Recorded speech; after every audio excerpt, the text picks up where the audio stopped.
At $200, a Super Nintendo setup costs twice as much as the old system. For the money, the company promises better pictures, sound, and adventure.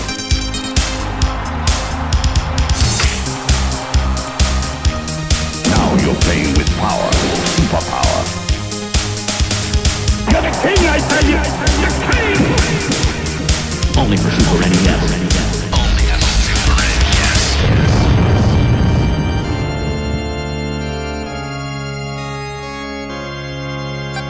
You're listening to the SNES podcast with your host, Soulblazer. Hello, folks. This is the Super NES Podcast, episode number 279. I am Greg, as always, joined by my other host, Joe. Hello. And we have a surprise for you this episode. We are still covering a basketball game for you. We did say we're covering basketball games back to back because this is the season for that, with March Madness going on and the NBA playoffs starting pretty soon. We are not doing the episode we had planned to do, however. We were able to finagle in a special guest host for you all. Somebody's not been on this podcast for, what do we say, 3 years at this point? Yeah, it's been about 3 years. So very pleased to have No Swear Gamer, Hey. aka NSG, back in the podcast again after that long period of time. What did we say? Zelda was the last episode that you were here with us for? So, yeah, I think so. I think it was so good. I mean, when you do a masterpiece, you don't need to come back, right? So Right. It was good. But I have to be here because it's March Madness. I got to represent my Michigan. Hopefully, when the people are listening, they're still playing or winning the tournament. And because Super Nintendo, man, you dropped the ball with the Big Ten. Yeah, well, I feel the same way with the Tennessee Volunteers. So, like, if they could make the Final Four this year for once, I'd be ecstatic. So, but we'll see how they already won one game. We'll see how their next game goes tomorrow. So that's their first real test. But anyway, yeah. So as was alluded to, we're covering NCAA Basketball, which is the first of two NCAA themed basketball games on the system. No Swear Gamer actually reached out to me several days ago wanting to cover this game. Any particular reason for this game besides the fact it is that time of the year? Do you have a history, nostalgia with this game or something? So I don't. I'm guessing you may bring this up, but they made a not for resale version of this. So this game was actually in stores, and I played it in stores. It's one of those games, like, I didn't have a Super Nintendo, so sometimes my exposure was limited to whatever was on the store shelf. So Super Mario World is one. What was the other one? Star Fox was one, and this game. And then my buddy, who was like the guy who had everything except a Neo Geo, he had it. He had it. So when I had a chance to actually sit down and play the game, fully, that's where he wasn't a big into sports that much. I think we only played it once or twice. I think I played it once with him and once by myself. But no, I do have some fond memories playing this game, and I remember being blown away by the immersive 3D environment, which was pretty new for a home system at that time. Yes, true. So, I also remember seeing seeing store kiosks also available for play besides those two games. I also remember seeing Super Metroid and Super Mario World 2, Yoshi's Island, as also being available for play as well at various points. So, those carts are worth some money these days. We'll talk about e-rep racing here toward the end. So, I've seen this game around, but I've never actually played it myself. I played other basketball games on the system. I took a look because I was curious, and there were a lot of basketball games that came out for this system. So I had the fullest here, but I stupidly didn't count. So I'm doing that right now, quick. If you count a game that was Japan only, 22 basketball games in Super NES during its lifespan. So. And not all of them were NBA, live or themed games either. So, but so far in the podcast, we've only covered NBA Jam was covered several years ago, and then recorded but not yet released was the first basketball game that Joe and I did. The very forgettable Bill and Bear's Combat Basketball, which, spoiler, was not a very good port to the Super NES, unfortunately. So, and George and I actually did a special episode when you weren't available once. We covered College Slam, so that's that's right. I forgot about that. Yeah. And we're also going to be covering the Looney Tunes basketball game next on the podcast, also. So that's going to finish up our basketball coverage for a while, I think, probably, because I think Joe and I, as much fans we are of basketball, I think even we're going to be like basketball out by that point. So. Yeah. So I just said I have no experience with this game. Joe, had you ever played this before? I didn't even know that there was an NCAA game on the Super Nintendo. So there's several. That Actually, is a no. Yep. So there's a football game also, which is very good, I think. And I think it was a baseball game too. I don't remember. I'll have to look that one up. But I definitely remember there being a football game, which was pretty good for its time because. No Sport Gamer had a Genesis, and I'm sure he'll harp on this fact. Genesis definitely had better sports titles. Usually. There is, with this style of game, I will say right now, I've never played it, but there was a Dick Vitale game for the Genesis that tried to emulate this. And from what I've seen, it just looked like a mess. It wasn't smooth at all. If you want sprite-based fast movement, typically the Genesis will do better. I think Super Nintendo caught up after a few Maddens and NHL hockeys, but it took them a little bit. But this game, I don't think you could do very well in the Genesis. Nowadays, maybe. There's some smart person who could do that. But this really took advantage of the Mode 7. Yeah. Definitely. And, to kind of harp on that point, this was, this was an early Super NES title as well, too. So, let's talk about the development of this game a little bit here. This got a worldwide release. Actually came out in Japan first in June of 1992, with the North American release following a few months later, in October, and Europe finally got it in July of 1993. So we're talking pretty early Super NES lifespan here still for this game. What it was called depended upon where in the world that you were. Obviously, NCAA is really the only thing in the U.S. So the North American version is the only version that's called it's called NCAA Basketball. In Japan, the game was released as Super Dunk Shot, and in Europe, it was released as World League Basketball. So, the same game, different titles. So actually, can I interject? Yeah, it is not the same because I don't know if you knew this. So World League Basketball got rid of the NCAA license. And every team was based from different parts of the globe. I was going to mention that later on. Okay, that's fine. Go ahead. Yep. Well, then am I allowed to spoil Super Dunk Shot? No, go right ahead. You're fine. Okay, because I got into this and I looked into this, I actually have a copy of Super Dunk Shot coming. Okay, and it is like a pirated. It's an official bootleg NBA game. So you can pick the logos look just like NBA teams. And the players are all the same except for one letter. You could play instead of the Chicago Bulls, it's the Chicago Bills with Michael Jordan. It's awesome. I'm like, this is great, and it's official. Great. Yes, only in Japan. Only in Japan. Only in the 90s.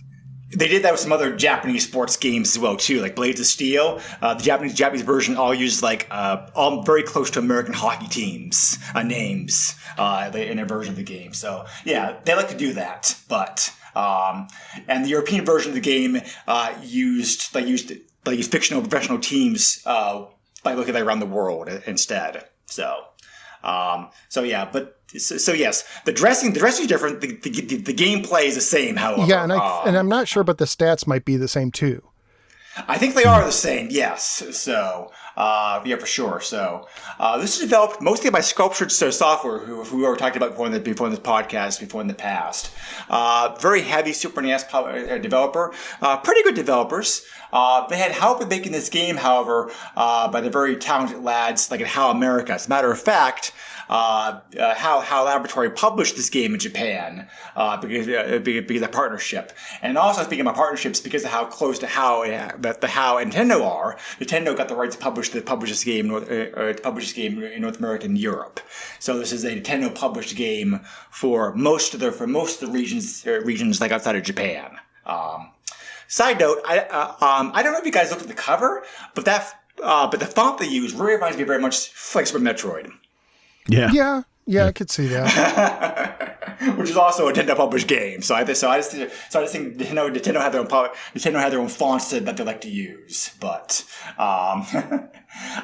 so as already mentioned, this is a Mode 7 heavy game. It is the first basketball game for the system to utilize a 3D perspective. NHL Stanley Cup, also made by Sculpture Software, would also go on and have the same effect. So they definitely cut their teeth in getting the graphical style down for sure, like this title. And there's many game modes picked from like this game, which for a very early game is very nice to see. You can have 1-player, 2-player exhibitions, which are just basically single games against either computer or another human. You can start like a new season, play all the way through it. There's a battery backup like you're allowed to continue. You can also start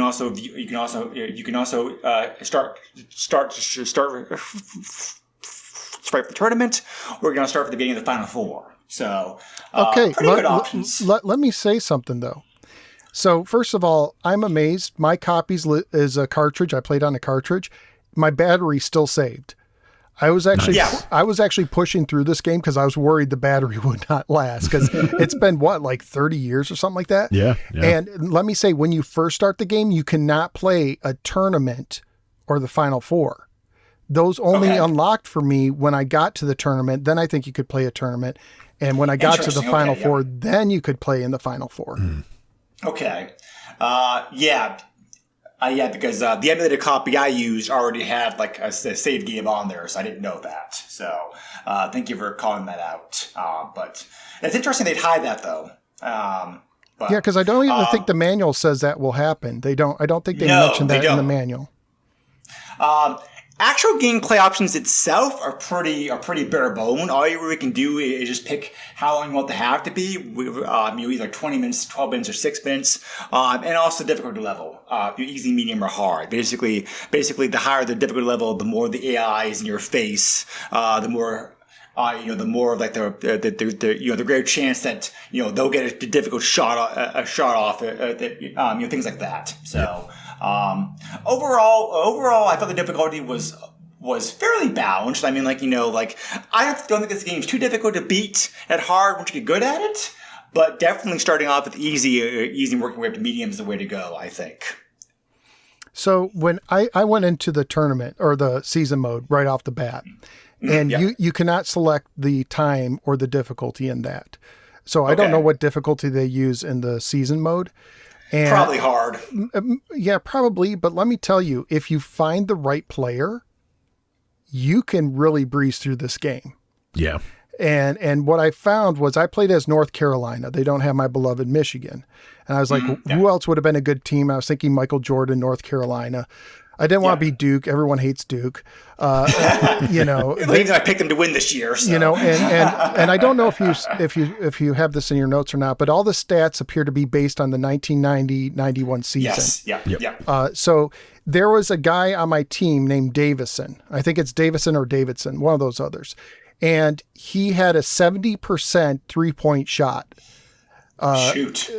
Capability. So I could get him hot and I could just start, like, he'd miss sometimes, and sometimes it felt like I had to warm him up a bit. But once he got going, it was like, as long as he didn't get tired, as long as I crossed the half court line, I could almost always make it. And so you can almost break the game if you find, and from what I read, different teams have different players like this. Now, here's what's hilarious. The real dude, I don't know what his name is. I looked it up, but he did have a 70% 3-point percentage that year, but he only took 10 shots and made 7. Usually he was about 30%, but because the game doesn't know that, it copied it, and now you got a 70% 3-point shooter on your team. That's awesome. Yeah. Actually, that's a good segue because Nursery Gamer and I were talking about this a little bit earlier today, because I'm saying these logos are very different when I remember, because it's because like, I said before, Tennessee is my favorite college team, and it's a team that I played this. And it's like they've used the orange tee for football and the other in baseball for many, many years. I never realized they realized that they officially had a different logo back, logo which you're using back there in the 90s, like this game was made. So and there's a number of logos here which are different, like what I remember seeing. Like Joe, did you notice the Providence logo was also very different? I did. Yeah. So yeah, I was surprised. But yeah. Also, I mean, back in this, early 90s, I wouldn't have been even paying attention to NCAA. It would have been just NBA. So, I wouldn't have even noticed it, except for the fact that obviously today's logo is much different. Yeah, right. There's also the fact that, as already pointed out, I checked, there were 9 conferences, in Division 1A at this point. Why is only 5 in the game? I don't know. Well, they actually said in the manuals because they couldn't license them all. Okay, yeah. Or something along that time. Basically, we secured the right to many, but not all. So yeah, I didn't read the manual because I thought, well, it's a basketball game. I really don't need to do that, but my bad. Yeah, so, that's curious because it's like you think they would have gone to the NCAA themselves, and the NCAA would have said, "Okay, you're okay to use," but they had to go to each conference, I guess, to get the rights. Yeah. But well, and it makes sense. Even today, right? You got the SEC network, the Big Ten network. True. Yeah. So it's unfortunate, but there's also. Because that number of teams showed here in this game, like we're limited to, I think I counted about 45 teams total. I think it's 44. I think it's 44. Okay, yeah. It's 44 teams split into 5 different conferences. Yep, so you have here the ACC, the Big East, the SEC, the Big 8, and the SWC. And also, if you remember, this is also 30 years ago. Obviously, these conferences have either grown or shrunk in the years since then. Yeah. The SEC, for example, has grown tremendously. It seems like every year we're adding a team to the conference. Anyway, so the actual gameplay itself, as I mentioned before, it does use a 3D perspective. So, it's interesting the graphical style they use in this game. It's like they obviously, you could tell right away where their focus was in the graphics because it's like they realized they had to make sacrifices. This being an early Super NES game, heavy use in Mode 7. One tried to give you kind of like the realistic 3D look, spin around look on the court, which was very impressive for the time period. But it's like there's drawbacks to this. One of the drawbacks being all you see is the court and just a blue background field beyond that. Yeah, no fans. Well, you hear the fans, but you don't actually see them. Yeah, so, it's like a Twilight Zone. Yeah. So there's and there's no there's no sidelines or anything like that. It's just literally the court. So and so because of that, the graphical style, the graphics overall, I think are a mixed bag, and maybe this is just me being a little bit, sharp eye. I should look at this game 30 years later, but don't get me wrong, they are good graphics, especially for the time being that this was made in. To have this like relatively smooth playing 3D perspective Mode 7 heavy use basketball court was very impressive, and the players do look nice. The players do look like nice and large and detailed. However, the small details in this game are really fuzzy or missing. Like the logos, for example, are very hard to see exactly what they are in some cases. The players themselves, they're very pixelated. They're very generic. Yeah, so you can tell. You can tell a guy is white versus black, but that's about it. Can I say something about that? So this is what's funny to me is they based all these off real players. So if you do the research, you can match a player, be like, this is a season where Duke had Christian Laettner and Bobby Hurley, and LSU had a nice center named Shaquille O'Neal, who in this game is white. They didn't always reverse the race, but sometimes they did. It's just really random. And there's not even jersey numbers on any of the guys. I do like that they put shapes over their heads so you could tell what position they play, which really helped me find my 3-point shooter. But that's it. I do, there's the detail. The 3D is amazing. The details, Yep, exactly. So, so this was your game to bring to the podcast. No Swear Gamer. Why don't you talk about the gameplay, the gameplay overall, like how it plays to you, like what you think about it. Okay, so overall, it's a fairly simple setup. You have like one button to pass, one to shoot. I mix up the A's and B's sometimes, so I'm not going to try and figure it out. But it is cool, but I never used it because I like simple. But you can use your shoulder buttons to either see what the play is, what kind of offense or defense you're running. It shows up in a window, or you can use the other one, and I'm mixed up in my head which is which. I think it's the left one to change it and the right one to see it in the window what your defense or offense is. So if you're into that, you can do it. I found the passing relatively easy. The above the head, it'll change color. It's green. It usually means you're good to pass.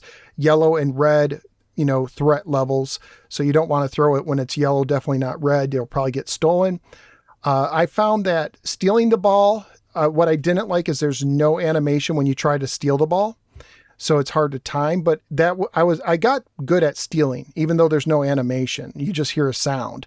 I could never really steal it though. Like if the ball would go through me sometimes, and I'd be like, steal, catch the ball. And you couldn't. It'll just go right through you when the computer does it. Blocking, I just gave up on. Like, it's so slow and sluggish. I just gave up on the blocking. So the season mode, I'm not sure. Did you guys play through a season? Not an entire season. I did do several games. So I was in the ACC, I think, North Carolina. And 8 teams. So what the computer had me do is play through all 7 teams twice. And I guess once on the road, once away. And you can't really tell when you're playing the game. The court looks pretty much identical. So I'm guessing that if you play with a bigger, because not all the conferences have the same number of teams. So I'm wondering if it doesn't matter the number of teams, you just have to play all the teams twice. And then you go to the tournament. And I wonder if you automatically go to the tournament as long as you complete the season, because they have 44 teams and a 64 team bracket, So I think everyone goes to the tournament, and that's why when you go to the tournament, you only see your region. You only see 4 teams, I think. Yeah. So I think they did that to hide the fact that they can't fill out the whole bracket. Yeah. So you go through, if you win, you go on in the tournament. If you get to the Final Four, you get a different graphic. If you win the Final Four, you go to the championship game. If you win the championship game, there's actually an ending, which is kind of nice.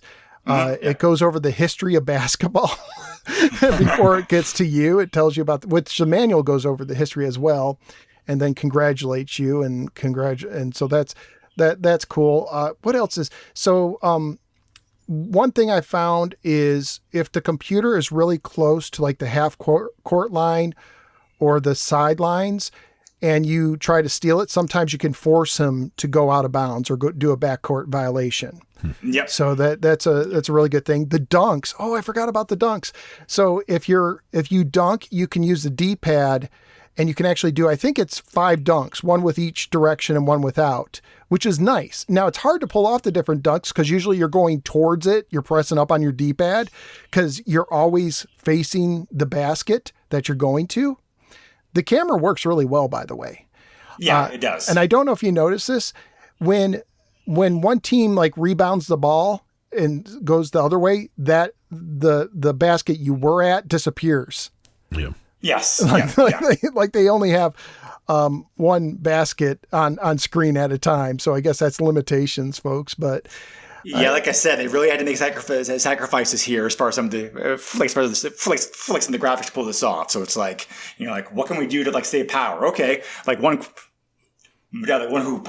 Yep. And your players do get fatigued.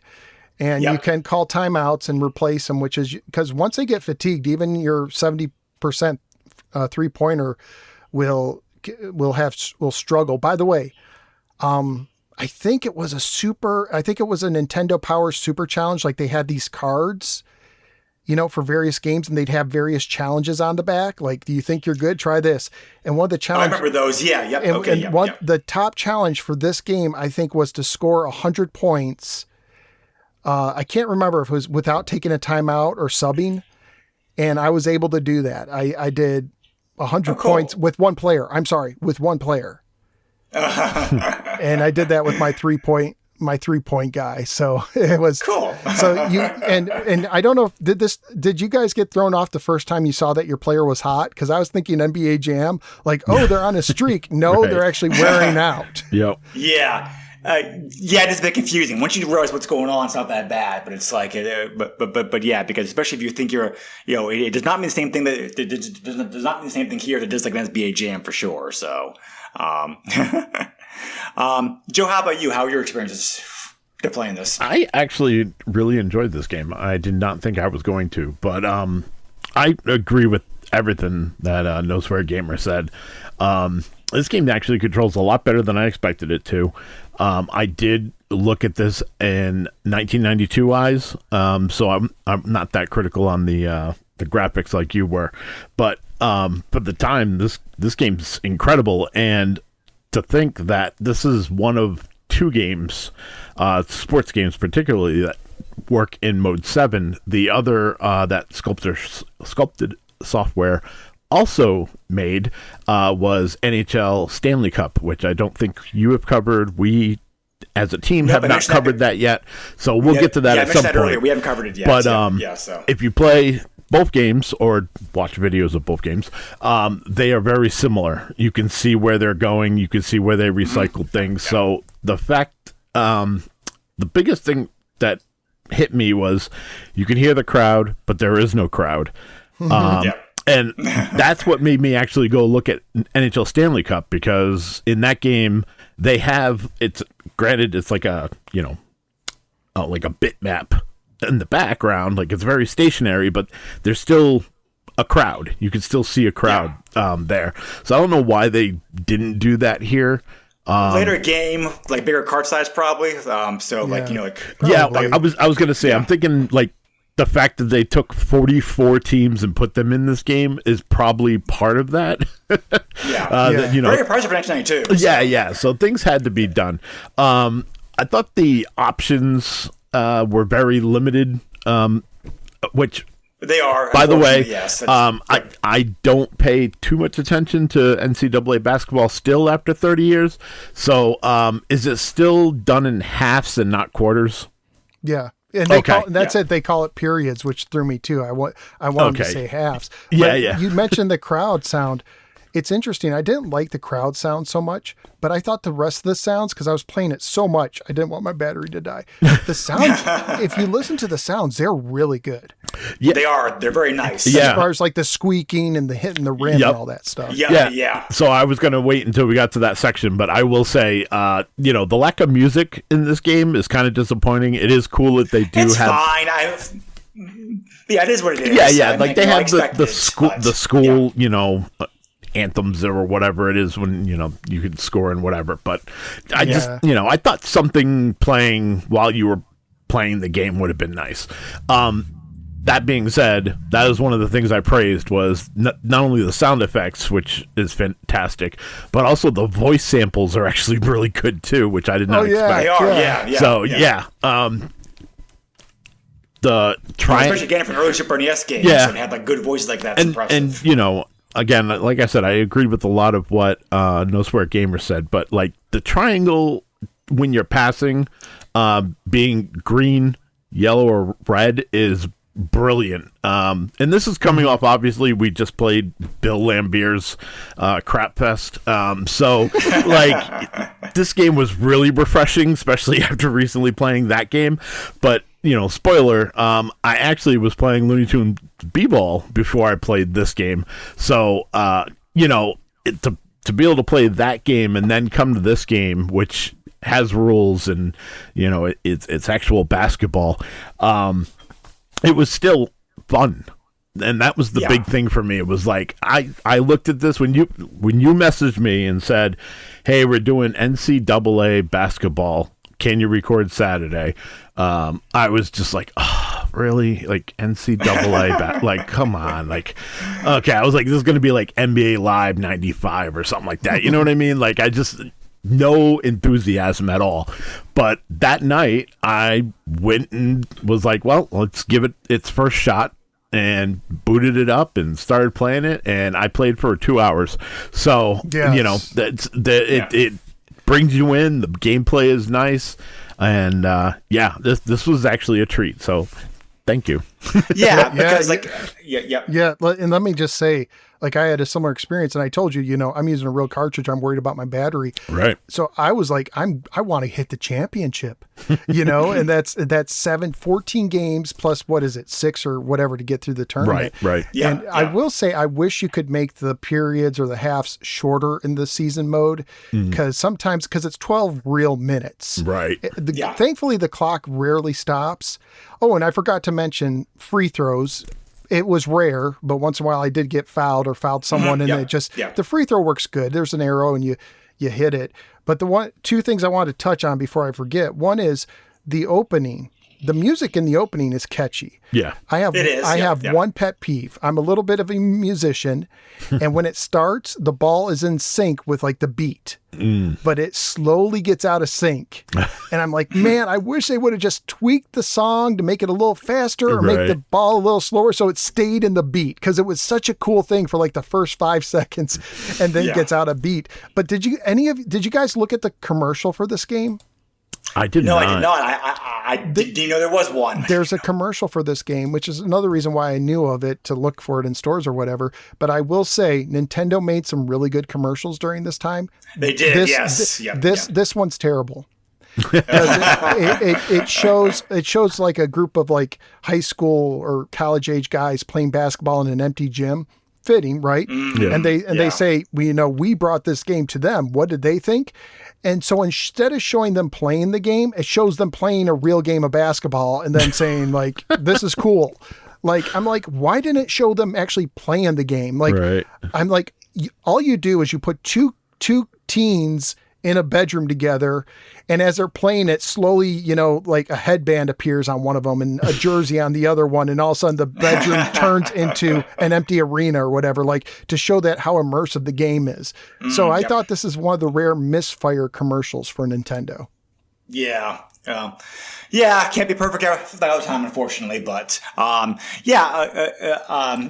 speaking about the opening, I think they also use a digitized photograph, like the option screen as well too. So I think there are a couple of photographs that have used this game at various spots, which are digitized, kind of like grainy quality, but they're there. So right, and in the ending, there's digitized photographs of the staff and the players, and before and after the game, there's digitized cheerleaders. They're not in the game, but they jump up and down. Reminds me of like a midway game, like an NBA Jam kind of thing. Yeah, 2 whole cheerleaders, unfortunately, but so definitely, going back to what like Joe was just saying like a moment ago, like that, I know, so I remember. I'm pretty sure I've talked about this with Joe before. I know I've talked about this before with Dinosaur Gamer before. It's like sports games tend to fall into 2 categories. They're either casual / arcade mode, like a simulation mode. And the trend nowadays is more toward most games are more toward the simulation side. Not always. There are still some arcade style games made, but they're usually, but not by major companies. They're companies. They're made by the small indie companies you find like on Steam and that kind of stuff. So, but during this time period, the 90s, the games, because limitations like the technology and the systems, whatnot, were more heavy arcade. And I thought this game did a pretty good balance. Yeah. There is some simulation of this. I mean, the team stats are real. The rules are basically real. They don't call the fouls they should in a real game and whatnot, but whatever. There's real teams, there's real the scoring seems pretty realistic. Usually in my games the final score for me was something around like 70 to 80 to like 40 to 50 points or something like that, but which is more a lopsided result. But yes, so I mean you have a shot clock, you have fouls. You have different plays position. you can call. Yep. Yeah, exactly right. So there are simulation aspects here, but they're kind of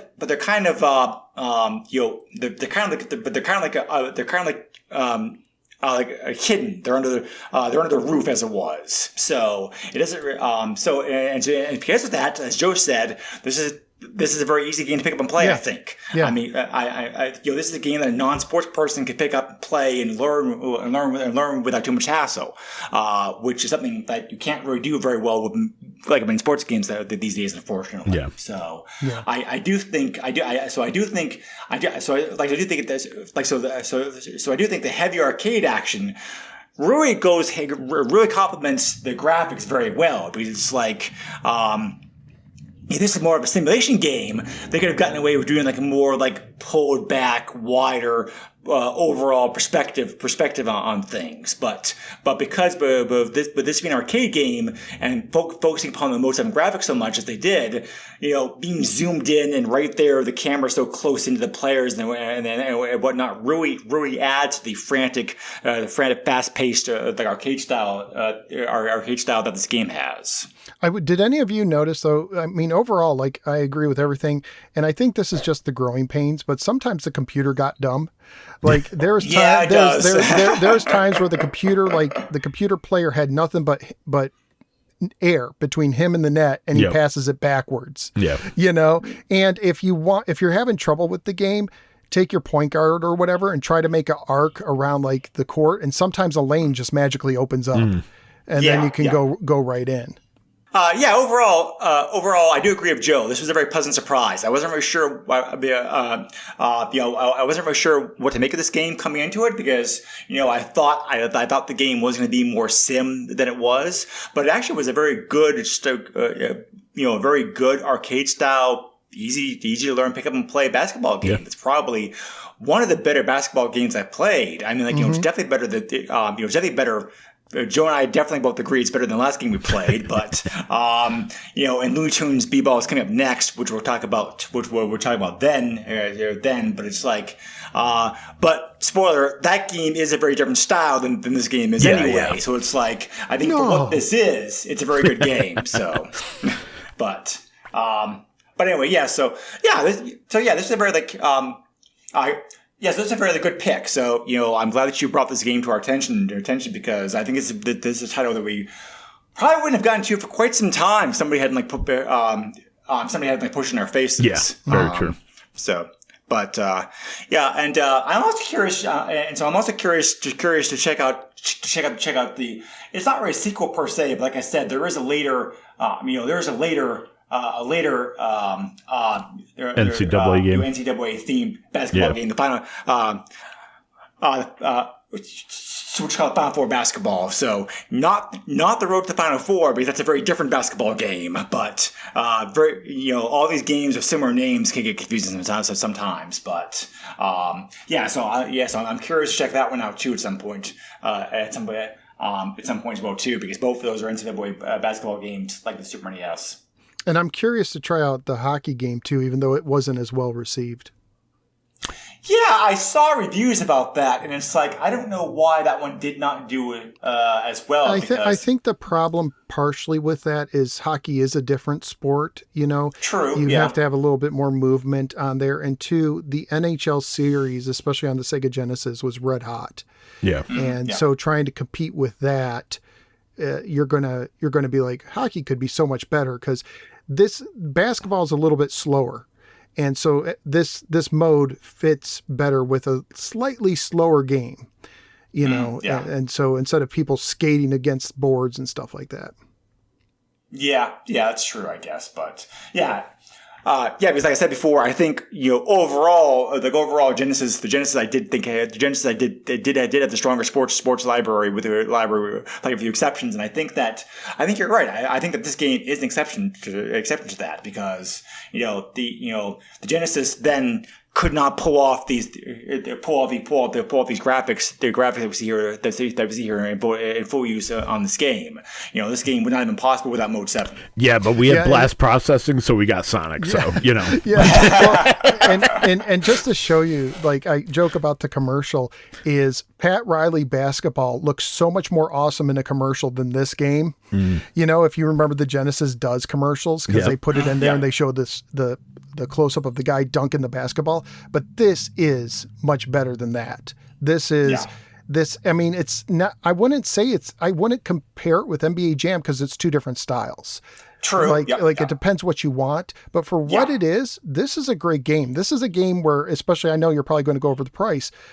I think it's worth being in just about any Super Nintendo collection. I would definitely put it like in a top 50 games on the system or a top 10 sport games on the system. Yep, definitely. I agree with you on that. The price of this game is pretty cheap. We'll get to pricing here at the end, but I guess this game, sports games don't usually hold their price very well anyway, but I think this game did sell very well based on the numbers. Based on the numbers of the carts I saw available on eBay. It's like, oh my, wow, there's a lot of copies available on here. So it does seem like the game sold very well, but, before we get into cheat codes, because there are some good ones in here, and eBay prices wrap things up. Joe, do you have anything else you want to say about this game to finish? No, I think I've expressed what I needed to about the game. Okay, yeah. How about you, No Swear Gamer? Anything else? I am content. I am content. Okay.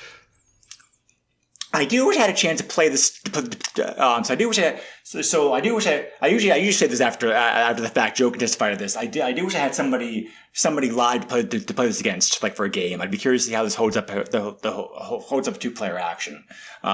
Probably a better game overall because it usually is. Yeah. Well, I did read online that lots of people had fond memories playing against brothers or whatever. But I also read where people said, well, if you find one of those guys who are killer 3-point shooters, we had to limit it or say, okay, or make sure. But there are different teams that have different really good shooters. So you can, you just make sure you have one too. Right. I kind of made the game a bit more difficult for myself than I really had to because Tennessee was not a very good team during this time period. But still, I won my game. So I mean, I won it with my 3-point shooter, and then I went back to the Final Four with LSU, who had Shaquille O'Neal. And let me tell you, that Shaq is not dominant. Like it is, it is a whole lot easier to either wait for a lane to open and slam it, or to take a 3-point shot if you have a good shooter. I've heard players. I've actually heard some players did a lot better in the pros than they did in college. I think Shaq's just one of those guys because it's he was a monster. He was a monster in both, but it didn't translate to the game. True. Yeah. So, but alrighty.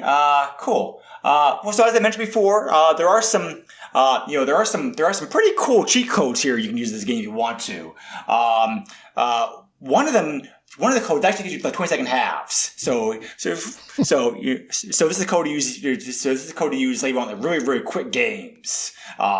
So maybe just like I could see doing like I could see doing this mode with a friend just to see like who can like trash talking, who can actually get that many points points that in that short period of time. But there's also a way on the game option menu, but you're entering a code, and I'm not going to read out these codes because they're long. They're very long codes. You're able to use this code, if done correctly, to instantly either win or lose a game if you're playing season mode. So this is kind of like a Madden. Like you want to just like skip some games to get ahead to one you want to play, you can do this. So and if I forgot, if you want a real challenge, the manual says you can actually lose a game 0-2 by fouling out so many players you don't have enough to keep going. And I think that would be a challenge because it's not easy to foul other players. But I think if you pushed against the guy long enough on offense, you could get a bunch of charging fouls. So, like, if you want a challenge, I didn't try that, but they show a picture in the manual of your team lost 0-2. That's great. Now you got me wondering if that ever happened in real life. You have to look it up after. You have to look that up afterwards. But so yeah, as mentioned before, this is a pretty affordable game to get you for your collection. Like I said, I think it's sold. I think they sold pretty well because when I looked at eBay or today, as a matter of fact, I found a whopping 742 copies available for sale in North America only, mind you. So now only 77% of those copies sold recently, but still, it's not. This is not a hard game to find. So. These prices always include shipping.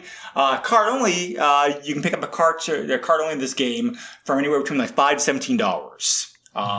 CIB is not that much very expensive. A CIB copy sold for anywhere from $16 to $26. So, No Square Gamer mentioned the not for resale copy he played on earlier. I found one example of one of those cards having sold for the relatively reasonable price of $55. Which is not bad for a pretty limited edition copy of the game like that. So there's even sealed copies of this game that sold for a very cheap price, especially by sealed standards. There was a very beat up sealed copy sold for sold for the amazing price of $48. And then you also like two much better mint condition sealed copies that sold for $80 and $89. So very cheap pricing across the board. No matter how you want to get no matter how you want to get your copy of this game, it's a pretty good price. So yeah, and because licensing issue, of course, has not been included on the Switch or any other kind of collections or anything like that. I mean, they could easily enough if they want to just use just use the European version of the game. Yeah.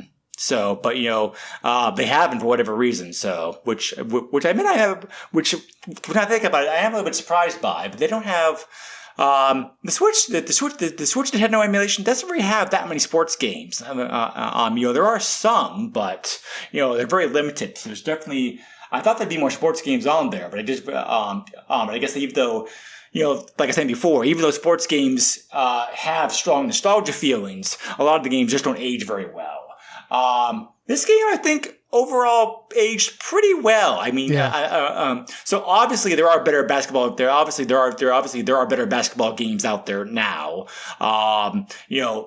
Overall, I think NBA Jam is a better arcade style basketball game. It gets more fun to play that game. But I think overall for this time period and for what it was trying to do, it's a very impressive game. And it's like I can still see having some fun with this game, like if you're like a basketball fan. Yeah, I mean, I enjoyed it, so that's got to say something, right?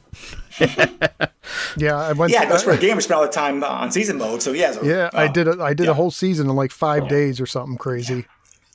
Batteries do last longer than what the manufacturers said they could. I've heard tales of people still having original Zelda batteries in their carts, for example, like still working fine. They can, but I don't want to mess with it. So yeah.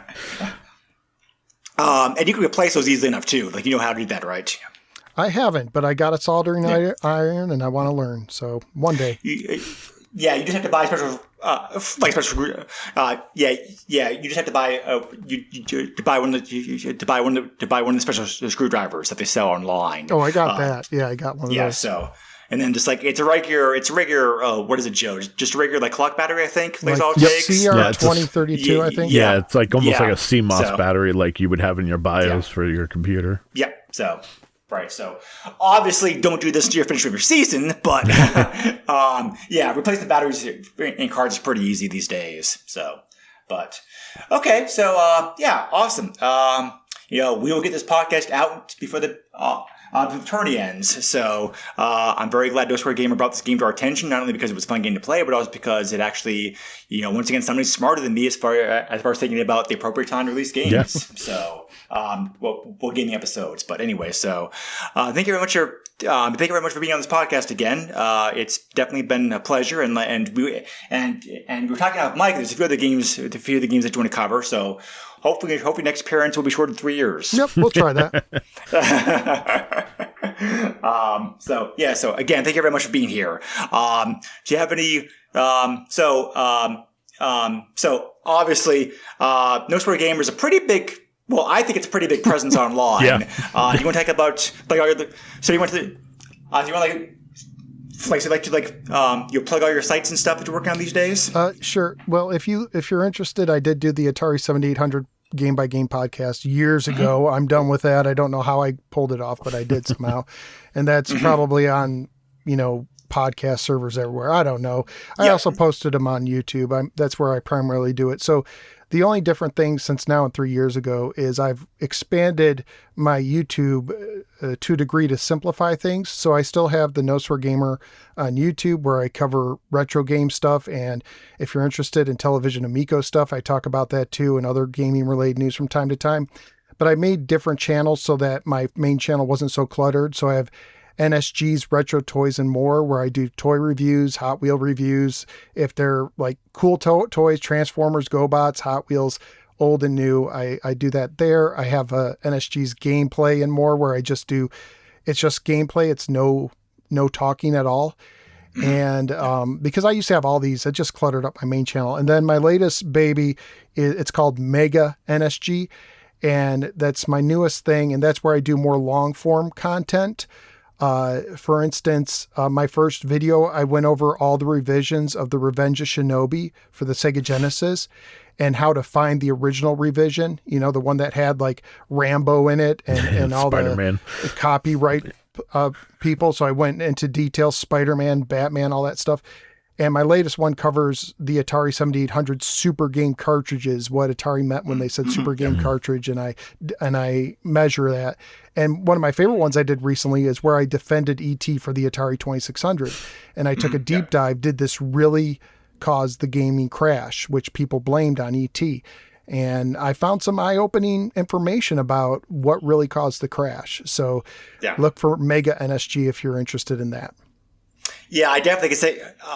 I definitely can back that up. That channel has become that channel has